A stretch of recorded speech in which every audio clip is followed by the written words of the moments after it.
তবে আপনাদেরকে আগে আগেই বলে রাখি, আবেগী কথা বলে লাভ নাই। এই যুদ্ধে কোথাও না কোথাও ইরান বিজয়ী হবে না।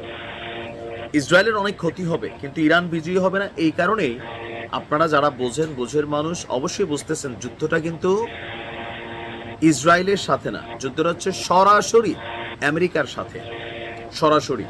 সো আমেরিকার সাথে লড়াই করে ইরান বিজয়ী হবে একা, এটা কখনোই সম্ভব না। আর এটা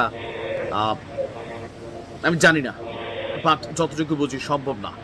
তবে ইসরায়েলের যে কিছুটা পুঙ্গি বাঁচবে এটা কিন্তু নিশ্চিত, অলরেডি বেজেছে। গতকালকে আমরা যখন দেখছি যে ইসরায়েল দাবি করছে, এমনকি বাস্তব হচ্ছে আপনার 3 থেকে 4 দফা, কোন কোন গণমাধ্যম বলছে 5 দফা হামলা চালিয়েছে ইসরায়েল। 5 দফা, 5 বার 5 সিস্টেমে। তবে প্রথম দফা যে সফলতাগুলো পাইছে, দ্বিতীয় দফা থেকে আইসা ঝামেলায় পড়ছে। আর দ্বিতীয় দফা থেকে যখন হামলা চালাইছে ইসরায়েল, ততক্ষণে পাল্টা জবাব দেওয়া শুরু করেছে ইরান। প্রথম ধাপে 100 ড্রোন পাঠিয়েছিল, আর ইরানের মানে ইসরায়েলের দ্বিতীয় দফা হামলার পর পাল্টা 100 ব্যালিস্টিক ক্ষেপণাস্ত্র কিন্তু ইরান ছড়েছে আপনার ইসরায়েলে। টার্গেট ইসরায়েলের সামরিক স্থাপনা, ঘাঁটি, আরো অনেক কিছু।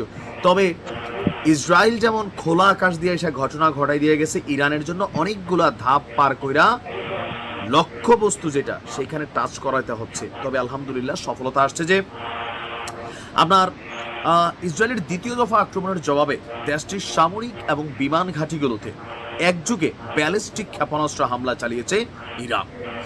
বিপ্লবী গার্ড বাহিনী আইআরজিসির যিনি কমান্ডার আছেন বাঘিরি, ওনার মৃত্যু প্লাস সার্বিক জিনিসগুলোকে মাথায় রেখে এই অভিযান পরিচালনা করেছে আপনার ইরান। এক বিবৃতিতে তারা বলছে ট্রু প্রমিস 3, ট্রু প্রমিস 3। এর আগে যখন যুদ্ধ হয়েছিল তখন ছিল ট্রু প্রমিস 2। তো ট্রু প্রমিস 3 নামের এই অভিযানে আপনার ইসরায়েলের রাজধানী তেল আবিব মহানগর এলাকায় আপনার এই ক্ষেপণাস্ত্রগুলো আঘাত এনেছে।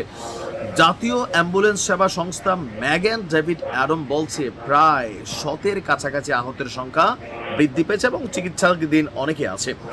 আমরা যখন নিউজটি করছি এই মুহূর্ত পর্যন্ত তেল আবিবে একের পর এক হামলার খবর পাওয়া গেছে এবং 7টি স্থানে ইরানের ছোড়া ক্ষেপণাস্ত্রগুলো আঘাত এনেছে।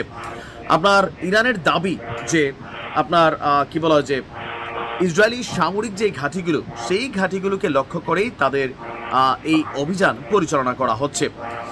ইরান আপনার মানে ইসরায়েল বলছে যে ইরানের কোথায় কোথায় টার্গেট, এই জায়গাগুলো তারা জানে। এটা জানাটা আসলে খুব স্বাভাবিক হয়ে গেছে। কেন?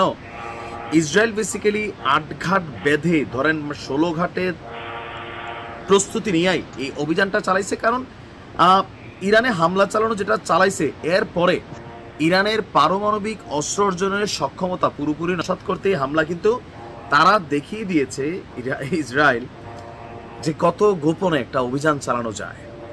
আর সেই অভিযানের পর পাল্টা অভিযান হবে। আপনি দেখছেন গণমাধ্যমে চলে আসছে যে ইসরায়েলিরা খাবার মজুত করছে, বিভিন্ন এলাকাকে খালি করে দেওয়া হয়েছে, সামরিক স্থাপনাগুলোকে আলাদা নিরাপত্তা দেওয়া হচ্ছে, এমনকি জর্ডানকে মেসেজ দেওয়া হয়েছে, মিশরকে মেসেজ দেওয়া হয়েছে, নিজেদের আকাশ সীমা প্রতিরক্ষার রেডি করছে, সাগরে আমেরিকার যুদ্ধ জাহাজ আসতেছে শুনতেছি। এমনকি সবকিছু মিলাইয়া ইসরায়েল সর্বোচ্চ প্রস্তুতি নিয়ে এই অভিযান কিন্তু চালাইছে। এখন যে সামরিক ঘাঁটি, ইরানের দাবি যে কয়েকটা ঘাঁটিতে তাদের এই ক্ষেপণাস্ত্র আঘাত এনেছে, ক্ষয়ক্ষতির পরিমাণ হয়তো পরে জানা যাবে। তো যাই হোক, দেখা যাক কি হয়। সারাদিন আছে, ভালো থাকুন।